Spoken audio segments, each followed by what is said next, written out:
Magandang araw po muli sa inyong lahat. Sumasa inyo ang ating palatuntunang tipon-tipan sa PIA, ang ugnayan ng pamalaan at ng mamamayan. Ngayon po mga kaibigan, ay isa pong mahalagang usapin ang aming pong hatid sa inyo sa pamamagitan ng ating isang oras na palatuntunan. Tumutok lamang po kayo sa ating pong programa upang kayo po ay magkaroon ng kaalaman tungkol po sa rubber tree plantation. Alam kong marami na sa inyo ang nakarinig tungkol po sa rubber tree plantation. Pero napakarami pong haka-haka, no? Merong mga fears. Meron din naman yung mga gusto ng sumubok sa plantasyon ng rubber dito matapos mong marinig na merong ilang mga yumaman dahil sa rubber tree. Pero ano nga ba ang rubber tree plantation? Papaano nga ba ito makakatulong sa ating kabuhayan, sa ating pong ekonomiya at syempre sa pamumuhay ng bawat isa po sa atin dito sa Region 2. Yan po ang ating alamin mula sa ating mga bisita. Kasama po natin, mapalad tayo dahil pinaunlakan tayo ng ating pong mga inimbitahan. Unang-una ay si Regional Technical Director Lilia De Leon Abel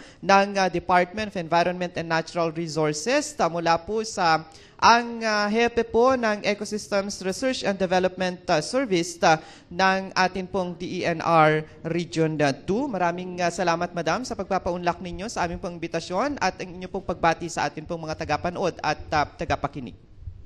Okay.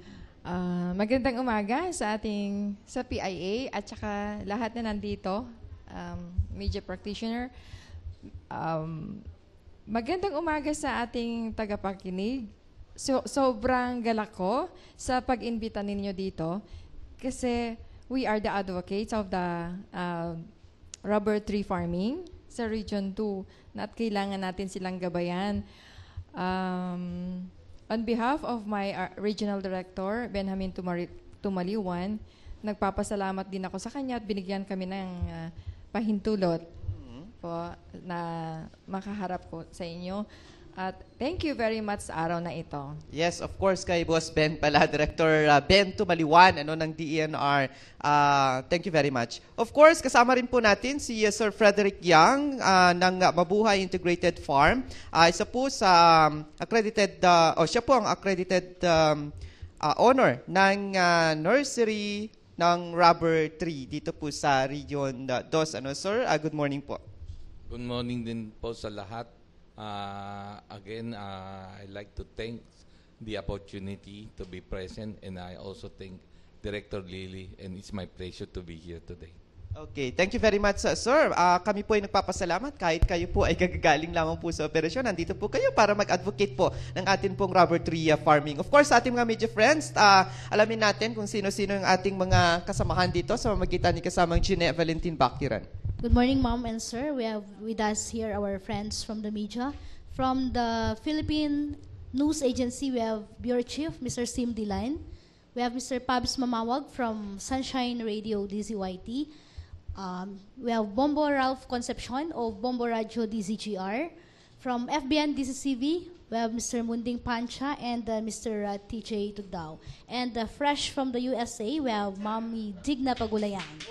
And from the PIA, we have Miss Angelia Lubo Mercado. We have Mr. Benchi Dairo, our OJT from the St. Louis University and Cagayan, University of Cagayan Valley. And of course, from the technical side, we have Mr. Modesto Ferrer and Tony Agoyagoy. And of course, we have Mr. Alvin De Los Santos. From Radyo ng Bayan, we have Ms. Letlet Taliping. From RBC Cable, we have Chabi Tabalanza, and the Clearview, Mr. Marshall Bakiran. Good morning. Thank you very much. Kasamang Gina, of course, ang ngalan po ng ating Regional Director, Director Purita S. Licas. Hatid po namin sa inyo ang ating pong palatuntunan ito.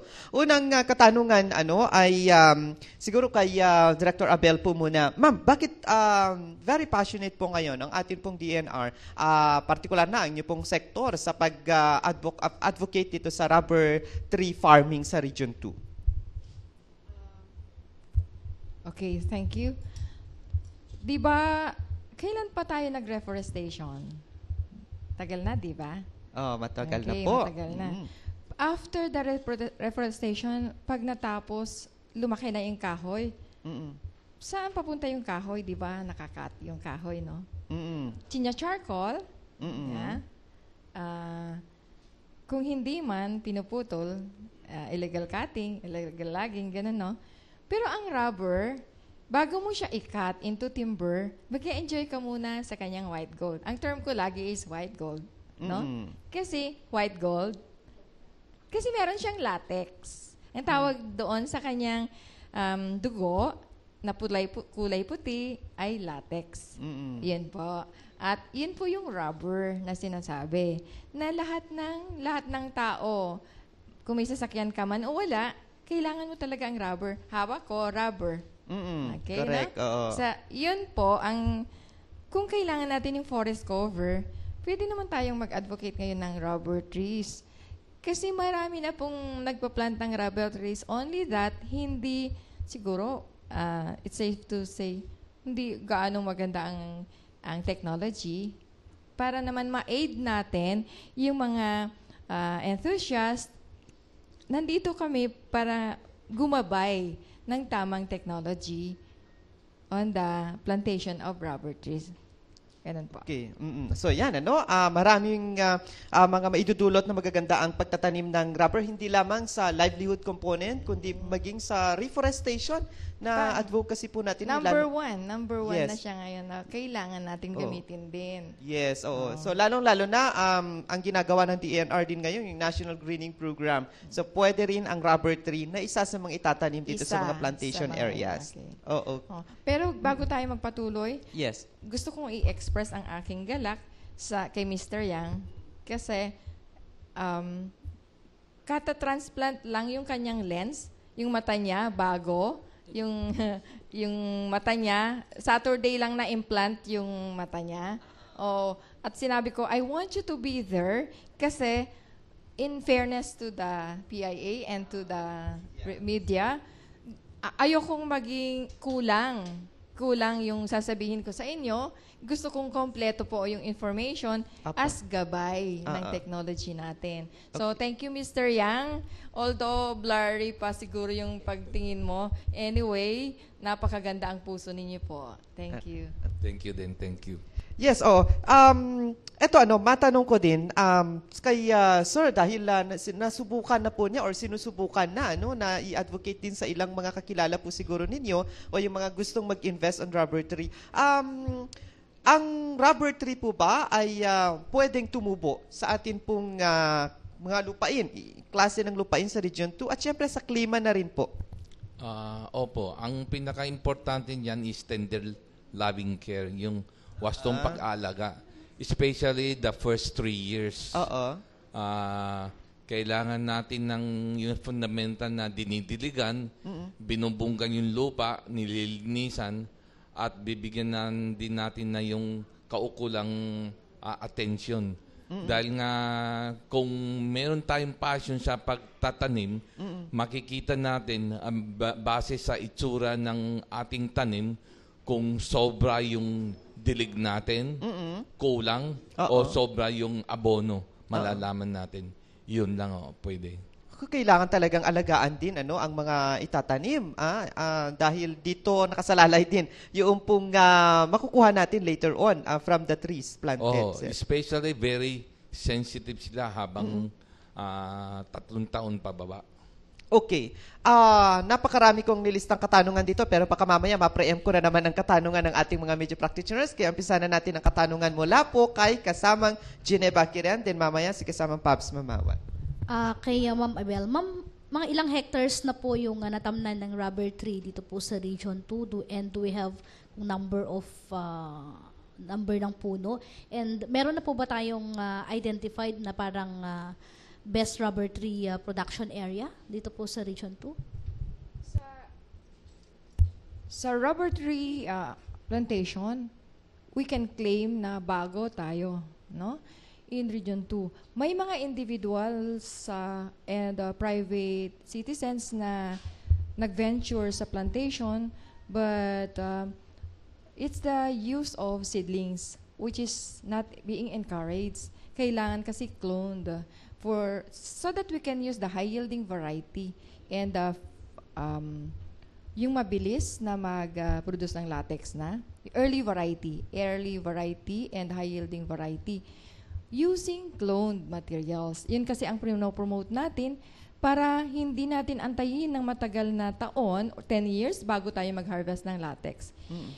So, ang start na good start, just like the Malaysian government, ang promote nila is the establishment of Budwood Garden. Let's spell it right, P-U-D. B-U-D, not B-A-D, ha? B-U-D, Budwood Garden. Para yun po yung ating source ng high-yielding materials. At available dapat dito sa Region 2 because materials are coming from Mindanao yet. So, pag inabot sa atin, transporting fee, pagpapadala and all, aabutin na tayo ng 60 to 75 pesos per plant. So, mahal po yun. While if we have the rubber Budwood Garden, then in the locality, madali na pong mag-produce which is readily available and cheap for our farmers. So, wala pa, no, doon sa... We cannot claim that wala pa because we have plantations, private plantations. And that's why we organized Rubber Planters Association in Region 2. Para makatugon tayo sa right technology, right variety, para pong ganon. Meron na po tayo. In fact, one farmer is already harvesting latex somewhere in Claveria, Sanchez Mira. Meron na po kasi tumawag po ako sa kanya na ano na ang kanyang level. So nag-harvest na rin sila ng latex. We have one plantation located in Tabuk, Kalinga, Apayao, very near to us. Owned by Congressman Agao. We have one plantation also in Alcala, 10 hectares, owned by the governor, the in-laws of governor, yung son-in-law of the governor, I think. We have plantations, however, kailangan natin ma-organize. Okay. So yun yung wala pa pala, yung organized, ano. Then si kasamang Pabs muna, si Mother Diggs, then mamaya si kasamang Angeli. Si kasamang TJ, okay. Morning po, Director. Doon sa Tuaw, Cagayan, meron pong sinusurvey yata ng isang nagtatanim din ng rubber plant. At doon dito sa Cagayan po, lahat po ba nitong ating lupain dito ay suitable doon sa pagtatanim ng rubber plant? O rubber tree? Oo. Lahat ba? Oo. Question mo doon sa Tuaw. Meron ding nagpaplano na magtatanim doon po. We already established the first ever Budwood Garden in Tuaw. No? That was the outcome of the first rubber industry forum. Yes, ma'am. Yes, yun. Para masabi natin na may nangyayari sa first investment forum. Nandun na makita ninyo ang first Budwood Garden in Tuaw. So tapos na namin na-establish yun. Meron tayong 4 cloned variety doon. And the source was the farm of Mr. Yang. Mr. Yang is the first accredited nursery in Region 2 for rubber species. Ang second na tanong mo is that suitable sa lahat ng places? Yes. Ayaw niya ang waterlogged, of course. Kasi madali siyang matunaw yung ugat niya matotomba, no? So talagang maganda siya pala sa hilly, sa mountain. If that is the case na ayaw niya doon sa planada. Oo, planada, parang na hindi nagde-drain kaagad yung water, then it's best recommended sa hilly and rolling. Okay. Nabanggit niyo po, Director, meron na po tayo mga napoproduce dito sa Region 2, sa Vizcaya, sa Cagayan, sa Isabela. Meron po tayong teknolohiya po ba na hindi na kailangan nating i-transfer sa Manila for processing? Okay. Si Sir Fred. In fact, yan ang isang vision ko na makapag-document at saka directly involved, be able to propagate up to 1,000 hectares of rubber plantation in Region 2. When I have that, the processing plant will be in Vizcaya. Preferably, dahil taga-Vizcaya ko, pero ang logistic, I think they said will be in Cagayan because of Port Irene. Or maybe somewhere in the middle of Region 2 para sakop lahat ng probinsya. And if I may add to Director Lily answer earlier regarding yung area na suitable sa rubber tree, from my own information and source, dalawa lang ang lugar na alam ko na hindi po pwede sa ang rubber tree. Isa yung Baguio, hindi naman Baguio, Baguio City. Pangalawa yung sa may Batanes. It's not necessarily really the climate. Batanes is also a logistic area na mahirap ang mag-process ng rubber sa Batanes because itatransport pa yan dahil walang gustong investor o processor na magpunta sa Batanes na para makuha yung mga dakta. Well, that will be a problem kung may magtanim ng rubber sa taga Batanes at mahirap nila ibenta yung dakta baka magkaroon ng problema. Pero sa ngayon yun, aywan ko in the future it may change. Okay. Oo. Sige, I'd like to additional. supplement yung sinabi ni Mr. Yang na bakit hindi pwede sa Baguio? Okay. Oo. According to research, no, pwede siyang mag-survive. Oo. Pwede po. Fast-growing siya doon.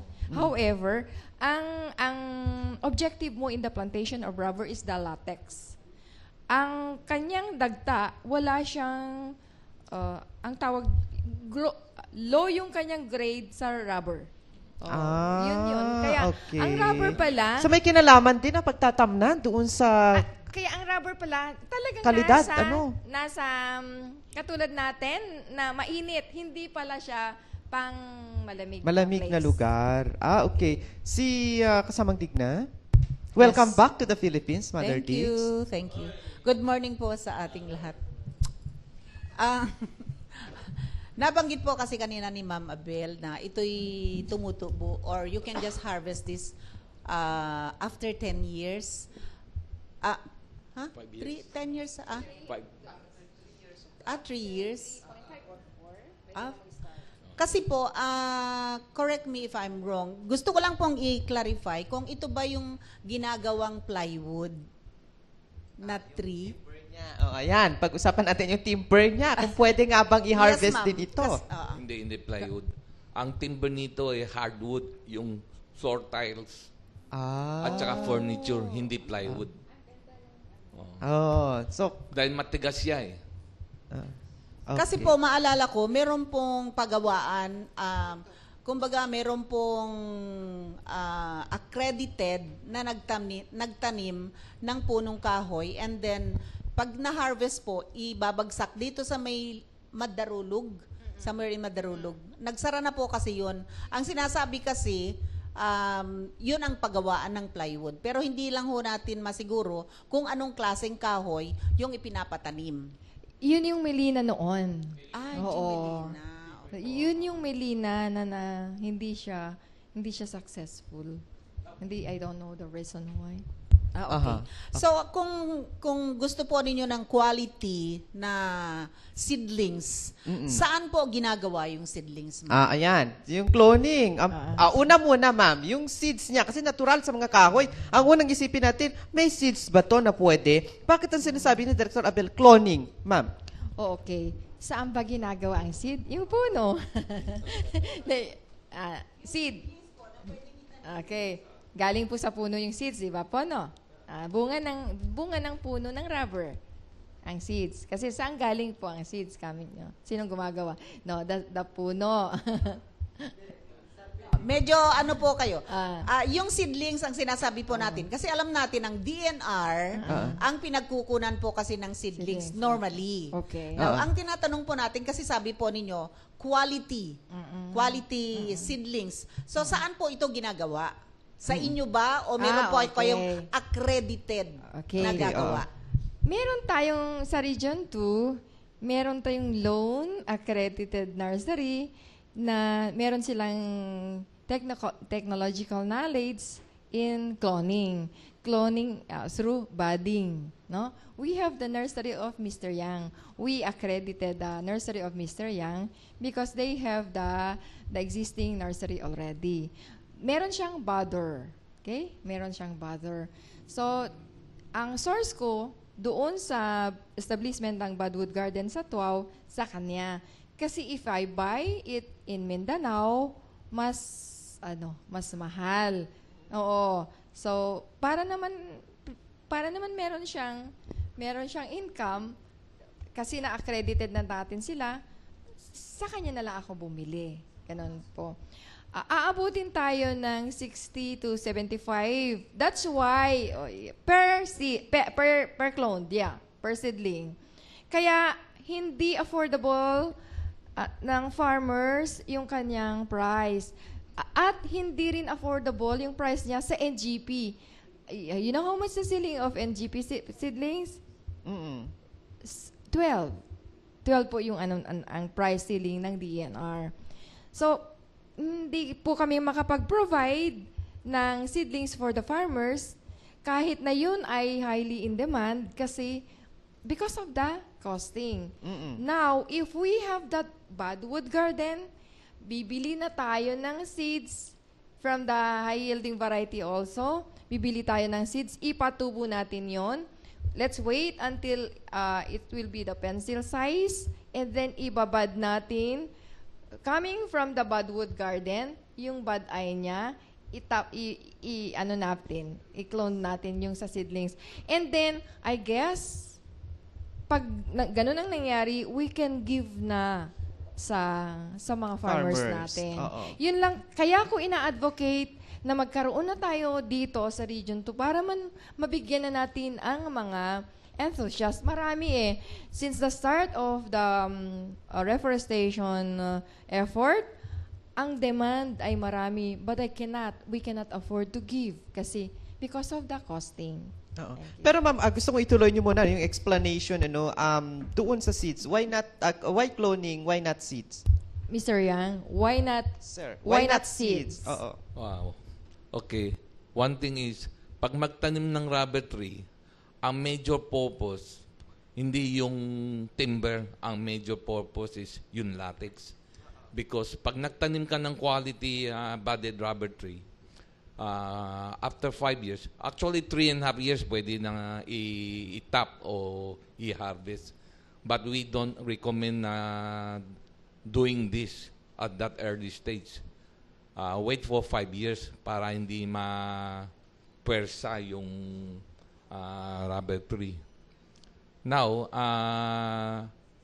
ang seedlings, pagka hindi budded, you have to wait for 7 to 8 years bago ka mag-harvest. Kahapon, nag-deliver ako sa isang source ko sa Jade. Nakita ko na meron siyang tanim na 4 years ago. 1 taon na lang mag-harvest. Sabi ko sa kanya, hindi ka mag-harvest next year. Medyo nagtampo siya sa akin kasi kala niya dahil hindi sa akin nanggaling yung unang tinanim niya, kaya sinisiraan ko. Kasi nakita ko yung laki. 4 years na, ganun lang ang trunk niya. Dapat, bago ka makapag-harvest, idikit nyo yung 2 thumb nyo. Ito, ipasok nyo ganyan. Pag sagad, or hindi makapasok, pwede nang mag-tap. Pag maluwang, hindi pa pwede. Another thing, ang research na ito, proven ito sa Thailand when I went to Thailand. Kasi when I started rubber tree, year 2010, unfortunately, mali yung pag-start ko. Umatras ako ng 2 taon.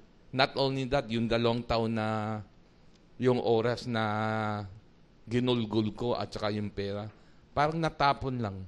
So, ang ginawa ko, charge to research and development. Dahil nung narinig ko ang opportunity sa rubber, wala akong background sa agriculture. Pumasok kaagad ako sa pagtanim ng rubber.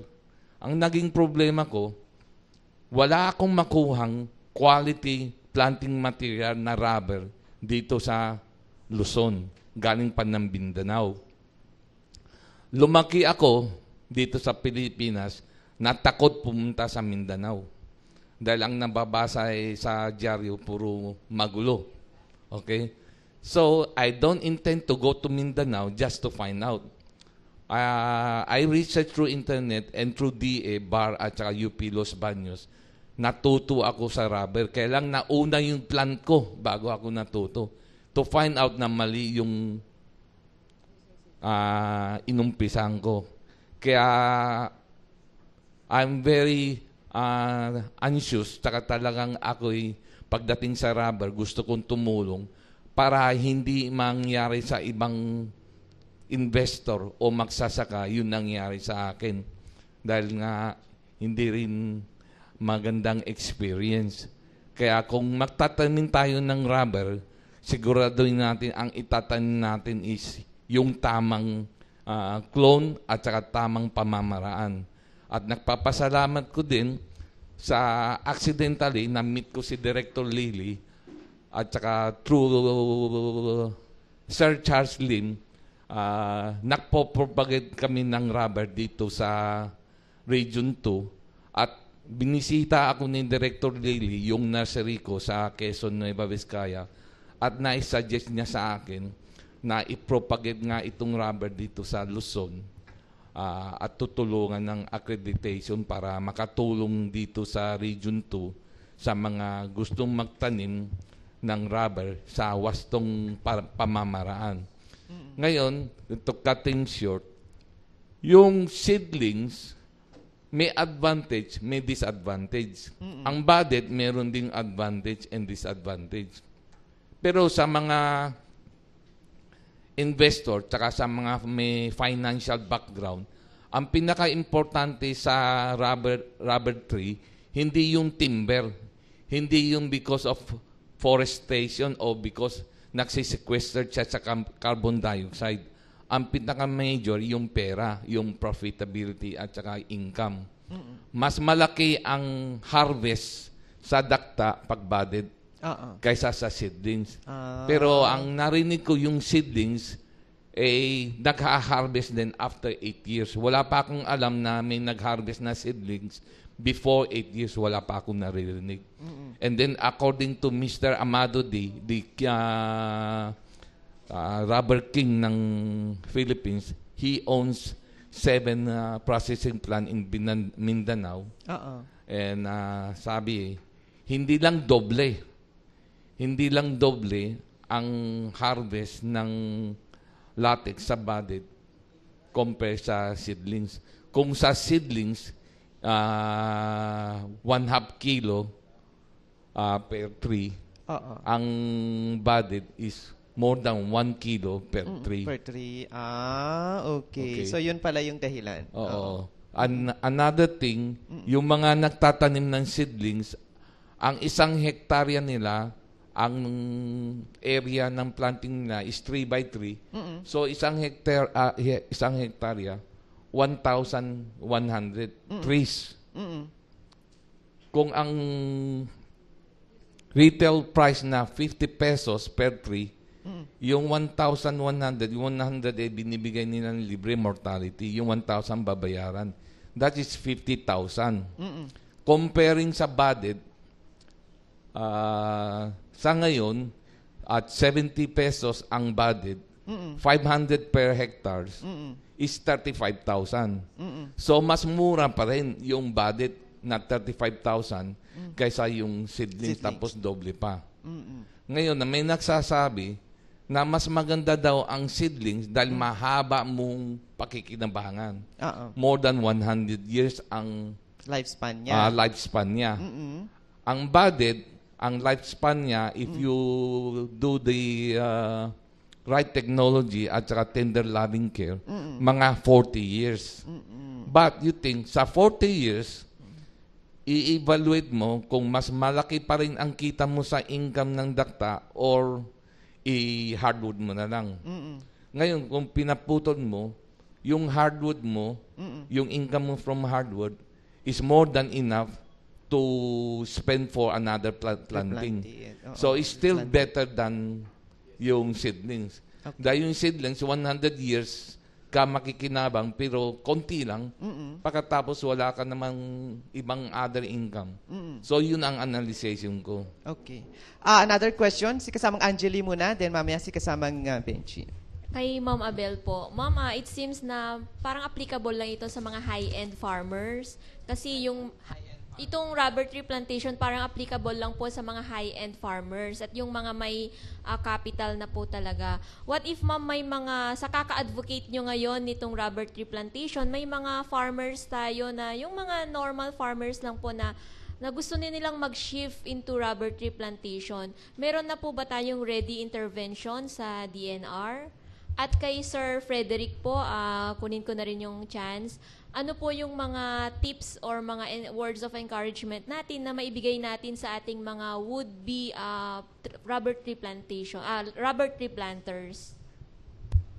Okay, meron na ba tayong intervention?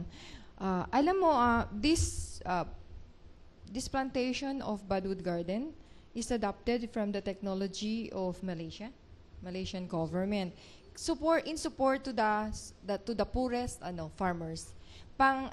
Sabi nila, kailangan natin silang gabayan. Hindi siya pang rich farmers kasi dito mo mapapababa yung presyo kaagad. Kasi kung meron ka ng source ng bud eye, readily may picture kami ng bud stick. Magtanim siya ng budwood garden, maka-harvest din siya ng bud stick. At yung bud stick is costing, he can sell that 25 per stick na gano'n, no? Kasi meron siyang bud eye na 25 din yon. Pwede na siyang source yun. Pero hindi sila dapat mag-shift. Kasi intercropping naman ang i-advocate natin, no? Kasi ang rubber, saka ka na lang mag-harvest, mag-profit, 5 years from plantation. It's not naman proper to tell them, shift, no? Right away. Intercrop, gradual, para magkaroon sila. Ang rice, corn, tobacco, product of Region 2 are considered seasonal. Pero ang rubber plantation would mean year-round. Year-round profit. Yun po siya. So, hindi yung outright shifting. Okay. Sir, yung pong kasagutan, ano daw po yung mga tips na pwede po ninyong maibahagi sa kanila?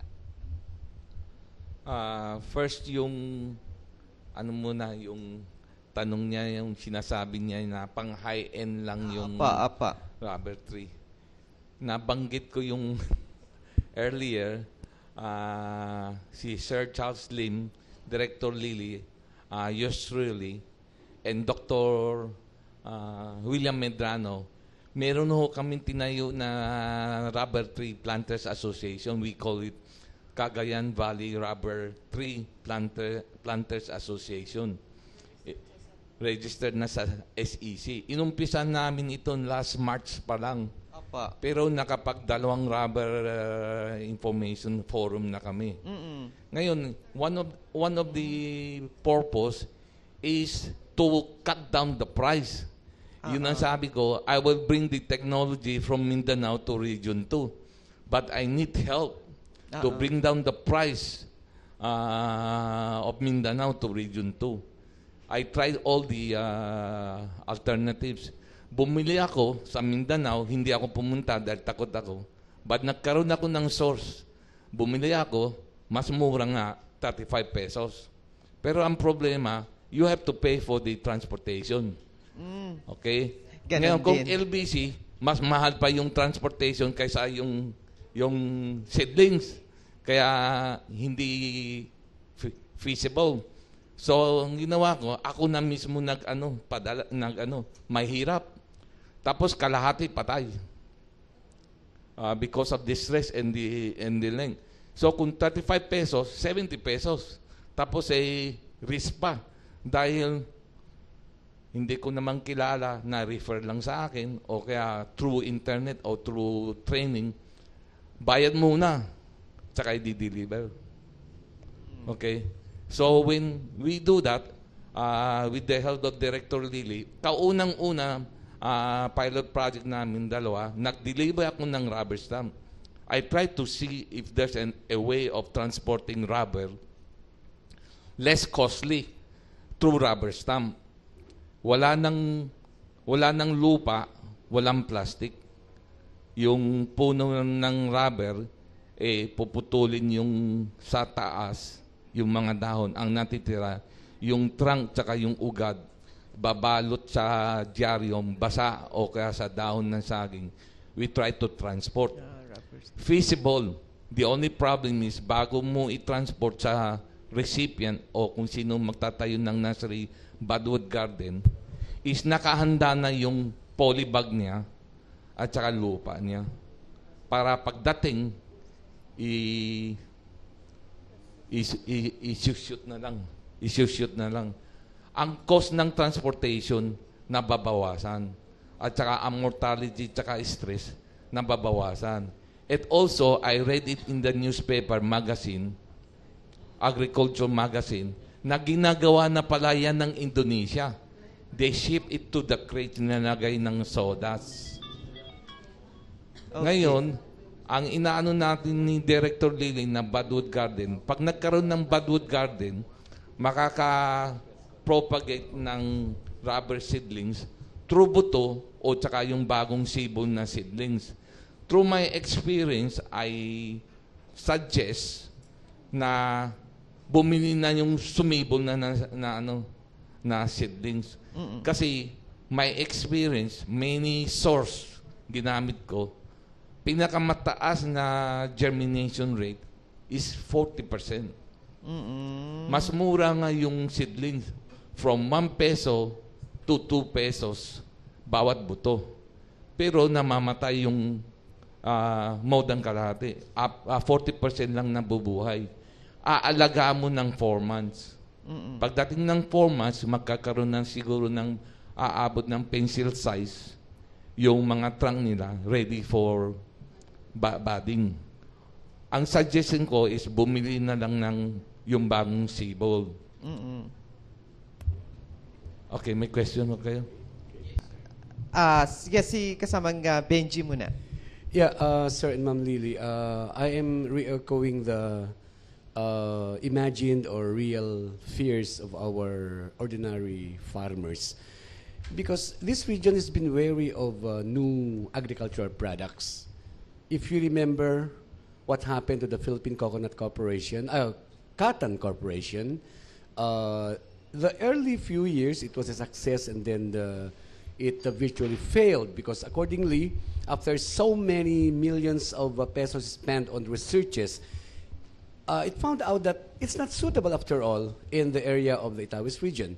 And then a few years ago, we are into this cassava plantation. And this area along the Roma, Enrile and Cagayan Isabela boundary, hectares upon hectares of lands were utilized for the cassava plantation. And of recent, again, we are into, the government has been convincing the farmers to go into cacao production. So there have been so many hundreds upon hundreds, if not thousands of cacao planted.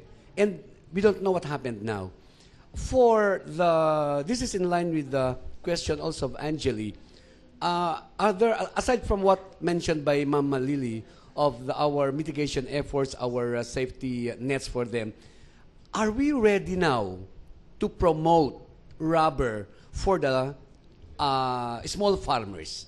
Because there are some trees that we will plant, okay, either on a full scale or on mga plat lang, kukunti lang tatamnan, or alternate crop.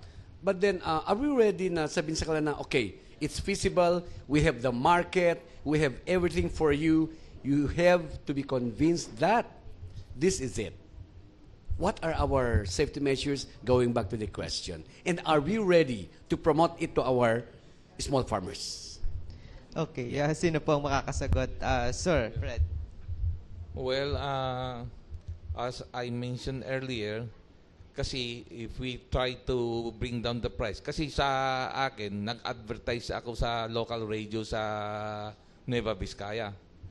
Ngayon, ang common problem is karamihan tumatawag sa akin, they think that the government is going to give it for free. So, tinatanong nila sa akin kung bibili nila sa akin or magtatanim na lang sila at saka magkano ang presyo. Once I mentioned about the price, I even offered them the price of the seedlings, which is 35 pesos. I bought my seedlings when I started at 50 pesos. Now I'm selling at 35, palugi pa. I bought my body stem at 70 pesos. Are we ready, sir? Yes, we are ready. We are ready for the small farmers. Are they ready? The farmers are ready except they don't have the funds. Now, yung ang purpose nung yung association is to come up with a Budwood Garden, and then we will ask for local funding. May commitment ang DA, and I think a DA na may commitment din. If we can bring down, and also Director Benjamin Tumaliwan told me, if I can bring down the cost of the seedlings, not budded, of rubber to 20 pesos, baka maipasok sa NGP. Pero according to Director Lily, 12 pesos. Okay? Now, pag makapagbigay kami ng seedlings, we try at 10 pesos. Pwede ang seedlings at 10 pesos. And then, with technology and Budwood Garden, tuturuan, sabi ko, ang suggest ko, turuan na lang natin ang mga farmers how to bud. Kasi mahirap kung kami ang magbud. If we propagate 100,000 seedlings to give away to all region 2 province, not just to all region to 100,000 seedlings, mahirap ibad yung 100,000 na rubber seeds. Ngayon, if we give the farmers about 200 seedlings per farmers and teach them how to bud, mas madali yun. And then pwedeng ibaba yung cost ng planting materials, less than 20 pesos. Okay. Additional from Director Abel. Pag bumili ang farmer ng seeds, mura. Okay? So, ipapatubo niya. However, dapat alamin ng farmer na ang viability ng seeds ng rubber ay pag beyond 5 days, 0 na. Hindi na siya magsusurvive. So, yung lifespan ng ating seed ay sa isang araw, 98% ang kanyang germination. 2 araw, bababa na siya ng 60 plus. Pag third, 40 plus na lang siya. 5 days, 0 na. Okay. Yun yung mga kailangan maituro sa kanila kasi hindi pwedeng i-embrace ng mga tao ang rubber tree industry na walang kaalaman. So, eto ang sa akin lang, kailangan kong gabayan sila or else baka maloko naman sila, nabibili, marami na kasing naloko na bumili ng seeds na alam nyo, hindi naman siya tumubo. So, dapat nabibili sila na mabilis din ipadala from Mindanao.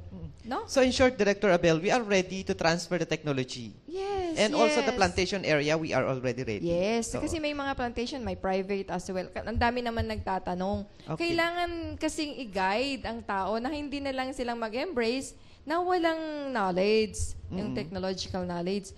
So pag bumili sila ng seeds, dapat bago yun ha. Sabihin natin bago. Or else 5 days na sabihin nila, ipinark lang nila yung binili nila and then ipapatubo, wala na, 0, sayang ang pera. Hindi na siya tutubo. Oh, okay. So, yun yung sinasabi ko na kaya maraming nagkakamali. Mr. Yang, nagkamali siya, nag-venture siya ng so much. Galing to sa US, US boy to eh.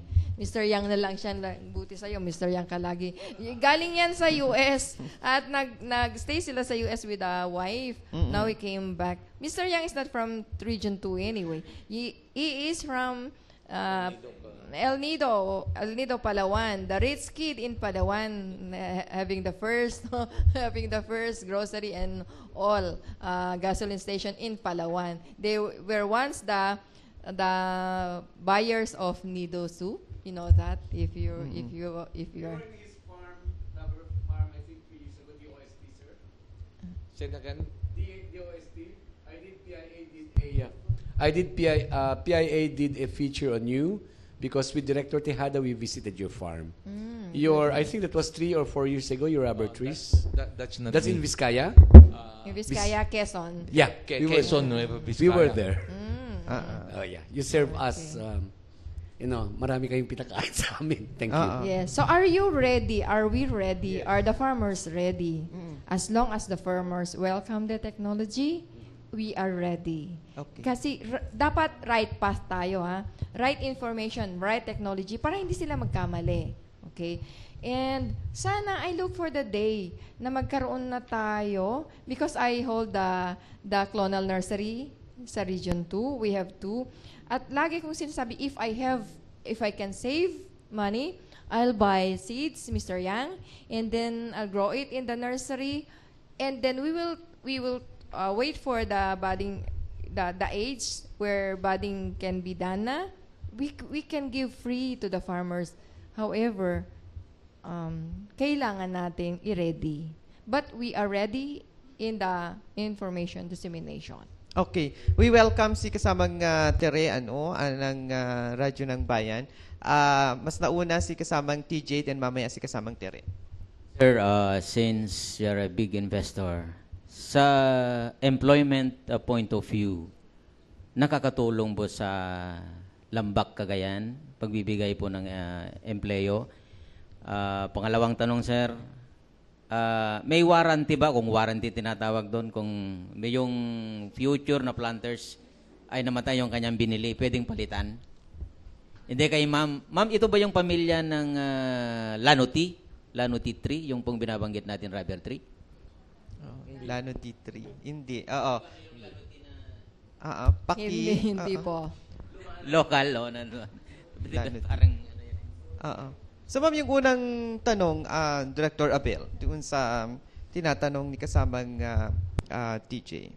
Employment. Okay. Definitely, no? Sa if you raise or if you establish nursery, kung meron kang puhunan, so you need laborers in the nursery, no? Okay. You need also budders. And budders are still coming from Mindanao.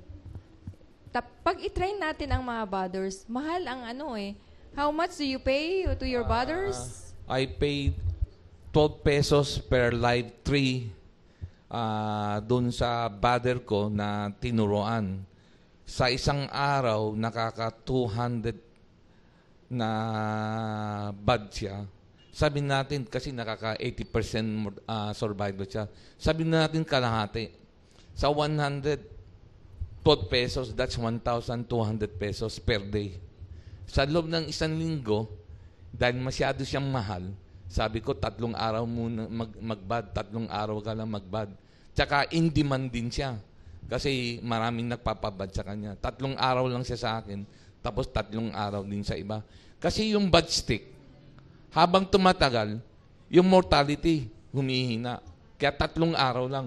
Pag nag-harvest ka ng bud stick, make sure in 3 days maubos mo. Pag hindi mo naubos, sayang na yung bud stick. Huwag mo nang pilitin. Okay. Ang survival rate nung bud mo, mababa.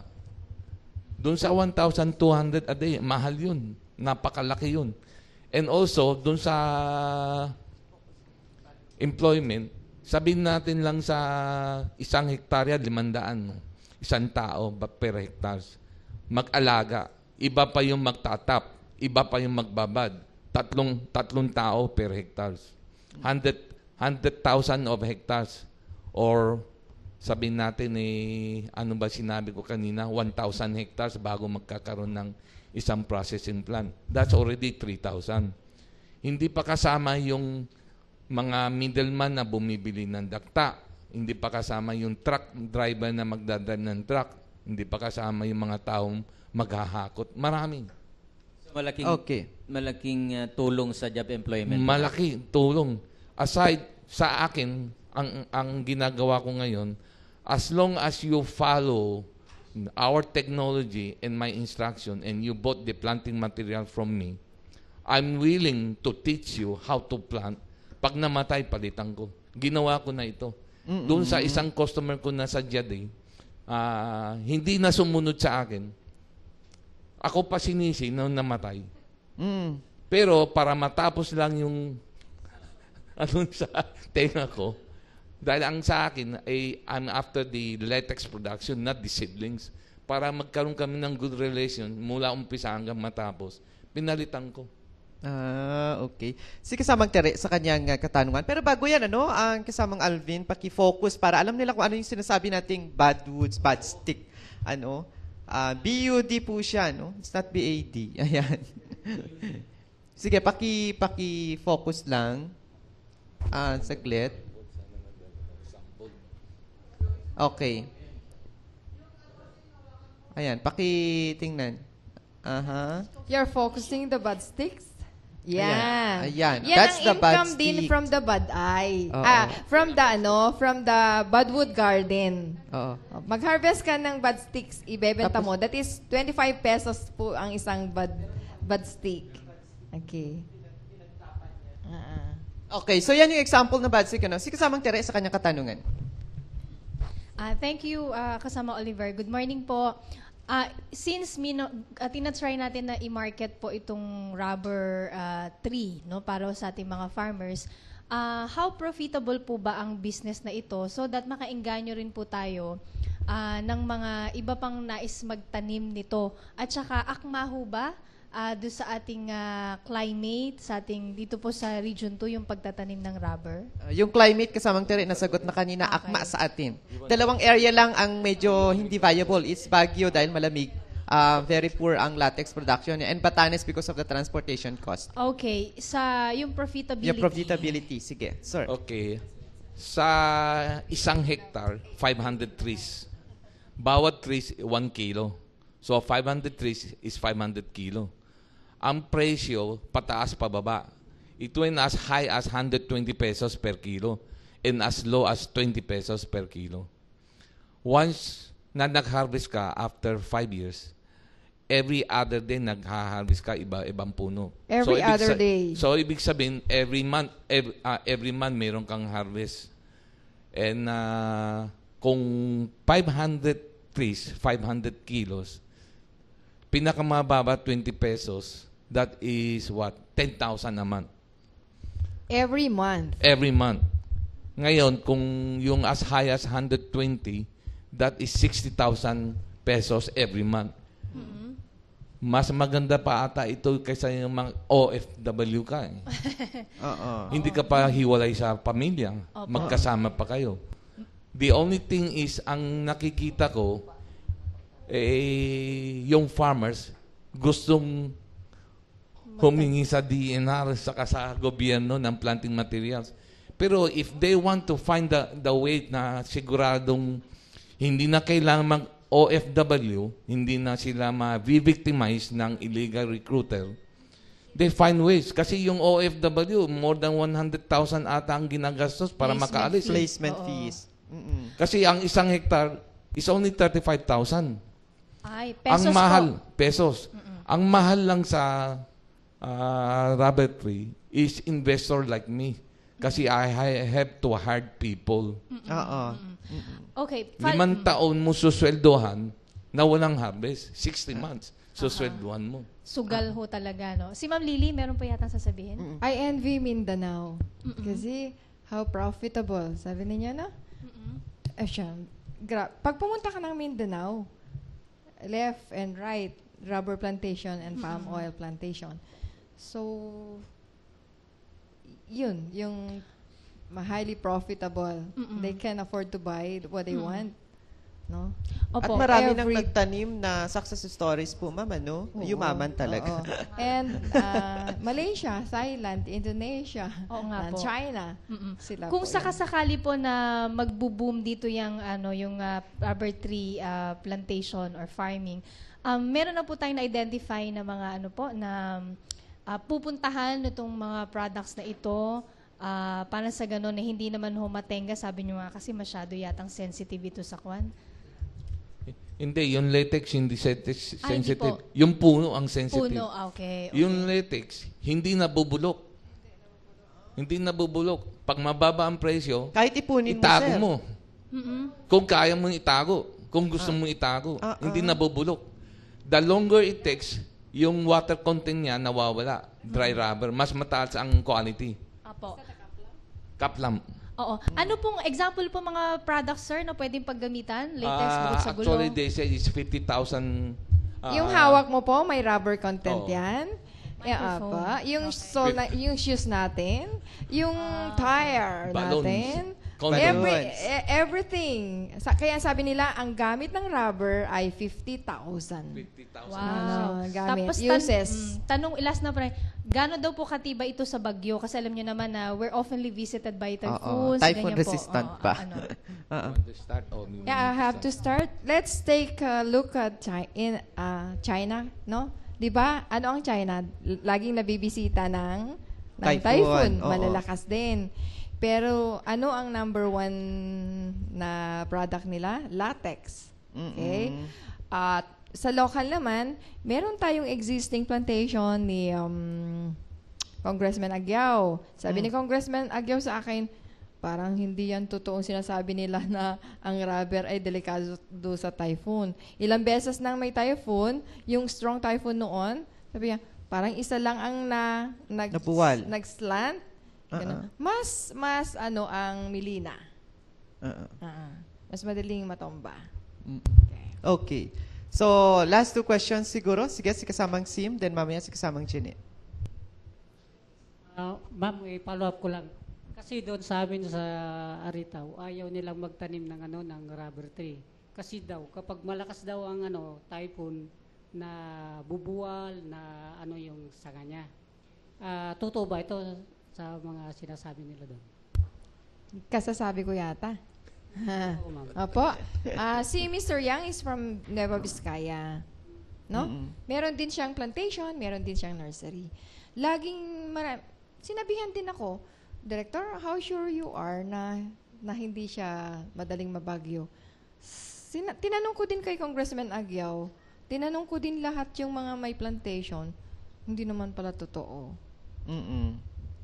Okay. Kasi sabi ko nga, matibay siya kasamang si... Rubber nga sabi ni Congressman Aguiao, look at China, di ba ang lalakas ng doon? Pero still, buhay pa rin. one of the producers ay China. Okay. Kasamang Jenny? I-clarify ko lang yung nababanggit ni Sir Yang kanina, yung 35,000 per hectare. Ano yun? planting material. So... Yung planting material at let's say, sa ngayon kasi bababa pa yan. Sa 70 pesos times 500. So for the first 5 years, sir, na syempre walang income yan, how much will a farmer spend for first Rule of 5 thumb, years? Rule of thumb, kasi iba-iba. Iba ang cost mo sa cost ko. Tsaka iba ang cost ng ibang tao, ibang lugar. Range, sir. Pero ang rule range. of thumb, whatever amount of investment you put into the hectareage, first harvest, bawin mo lahat. Oh, you see. Okay. So parang rate of return niyan is double yung money in 5 years. Pero on the 6 years, remember this on the 6 years, wala ka ng costing dun sa seedlings mo. Ang costing mo na lang is yung fertilizer. So on the 6 years, which is second year of harvest, halos 300% ang rate of return mo. So kayo, sir, bawing-bawi nyo na po yung Hindi pa ako investment din 5 taon Ay. Tsaka yung nalugi ko sa 2 taon, nabawi ko na. Kailang nagsasacrifice pa rin ako dahil sa passion ko na i-propagate yung rubber tree at saka makatulong. Kasi sa dami ng gustong bumili ng dakta, wala pa akong dakta, na-excited na ako. And I already member of PRIA. PRIA have more than 1,000 members. That's buying a latex. Okay, one last kasamang Oliver. Ma'am, hindi po ba ito dahil bago po ito dito sa ating environment, hindi po ba siya nagiging invasive species po ng tree na baka papatayin yung ating mga endemic trees dito po sa region? Director of it. Ang ano? Si Sir Fred. Invasive? Hindi siya invasive. The only thing na I want to be honest, no? May nagtanong sa akin kanina, tinanong din ni Sir May nagtanong sa akin sabi niya, Mr. Yang, pwede ba sa highland yun lang itanim ang rubber tree, huwag sa lowland? Kasi baka mawala daw yung rice and corn ng Region 2 because really, the rate of return ng rubber tree is mas malaki. Sabi nga when you want to be poor farmers, plant rice and corn. When you want to be rich farmer like Mindanao and Malaysia, Thailand, Vietnam, you plant rubber. Sa Mindanao, farmers can afford to send their children to medical school. Maraming farmers sa Mindanao, they send their children to medical school. Ang problema, peace and order. Okay. Yes, Director Abel, meron kang additional doon sa katanungan. Hindi naman siya invasive, no? Kasi we are introducing, no? Pero profitable. Sabi nga nila, if you venture plainly on rice and corn, seasonal yan. But if you meron ka kasi kailangan naman intercropping ito while waiting ng 5 years, dapat meron kang underneath, no? Just like in Mindanao, ang kanilang intercrop ay cacao, coffee, banana, corn. Ganon. Para meron ka naman cash crops. Okay. Gagawin natin. Any additional? Kung wala na, no? Okay, sige. One last point. Saan po binebenta yung latex ng latex? Magpapasalamat po ako kung sa akin yung ibebenta. Kasi maraming gustong bumili. So pwede pala dito sa atin. Okay. So marami tayong kwan na. Let me add to my kababayan, yung taga-Aritaw. May ways how to prevent yung sinasabing bagyo. One is pruning on top and on the side. Pruning. Okay. You have to prune 18 feet. 18 feet. Huwag mong ipataas. Pag coming na ang bagyo, mag-prune kayo ng leaves. Hindi siya, kasi straight siya Straight. Okay. After 3 years, pwede nang mag-pruning from the top. Pero yung after 6 months, every month, mag-prune ka from the branches 3 meters up. Ang purpose niyan is para hindi siya mabigat, tsaka mabilis lumaki, at tsaka mas maraming dakta sa baba.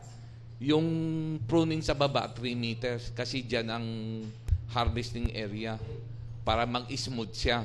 Pag nag-prune ka, mag-allowance ka ng 1 inch. Huwag sagad. Pag binawasan mo yung branches, mag-allowance ka ng 1 inch, putulid mo. 3 meters. Every month yun. Now, after 3 years, sa taas naman, ang putol mo. Pag lumampas na siya ng 18 feet, putol mo sa taas. Okay. Yan ang prevention ng typhoon tsaka yung bigat. Sir, ano bang fertilizer na pwedeng ilagay sa mga ang ginagamit kong fertilizer, organic o kaya foliar. Pwede rin yung 1414.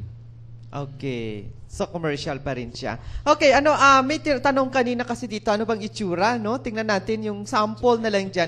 Kasi meron tayong naririnig na rubber tree ito, sabi nila. Pero according to Director Abel, hindi pala yun yung ina-advocate nating rubber tree. Para makita naman. Kasi ang akala natin, yung rubber tree, yung dahon niya is red ang baba, na makapal ang dahon. That's not the rubber tree that we are referring to. Oo, na maraming ugat-ugat na para siyang, balete. It's not that rubber tree. Kaya natawa si Director Abel sa akin. Nung sinasabi ko, Director Abel, meron na sa backyard, tig-isa. Pwede bang latex? Hindi, wala sa atin yan, sabi niya. Wala pa daw pala. Hindi pala yun. Makapal yung dahon niya Paki-close up na lang yung sample niya, Ayan. Kasi green lang siya, tapos para siyang mahogany nga yung itsura nung kahoy niya na straight. Pero yung balete is marami siyang mga roots, and talagang lumalaki siya. Ayan. Director Abel, paki-focus, pakibigay kay Kuya Ton and i-focus nila para alam nila yung yung itsura niya. Ayan. Vin, paki-focus lang siya. Then, patingnan nga. Dahil maraming nagtatanong, that's the tree. That's the nag-harvest na sila actually dyan. Ganyan kalaki yung puno niya pag maraming taon niya. So straight siya. It's not like the balete tree kasamang tere na marami siyang mga branches and yung roots, So tingnan niyo yung puno niya, parang puno rin ng melina sa Malaasakwan, Yes. Parang puno ng melina. Tama. Sabi ni Sir Fred is parang puno ng melina. So malayong-malayo dun sa akala nating rubber tree. Medyo nawala yata agad. Kasamang Ton. Ayan. One last. Yan yung mga samples niya, no? Okay. Yung kanyang right, yan yung ating seedlings. Okay. No? Plantation Puno na yung naman kabila niya. Yung left niya. Okay.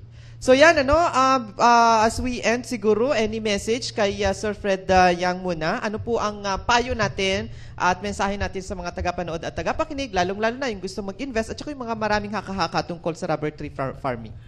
Sa mga gustong magtanim ng rubber, ang payo ko lang is when you want to plant rubber, make sure it's budded. Maraming advantage. Mas maraming advantage and budded kaysa sa seedlings. At saka buy from accredited nursery para makasigurado kayo. Yes, Director Abel? Parang nanalo ako sa loto na nagkaroon tayo ng ganitong programa. Mahirap pong mag-advocate pag solo namin. Sana kasama kayo, no? Kasi para i-guide natin ang farmers na magkaroon naman sila ng income. Yearly income, monthly I should say. Ma-imagine mo yan. So, bakit ang yaman ba? Ang yaman ng Thailand. Sila ang #1 producer, no?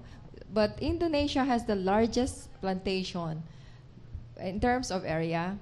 But Thailand has the, mas malaki ang mas malaki kanila ang profit because of the use of Budwood Garden, tamang technology.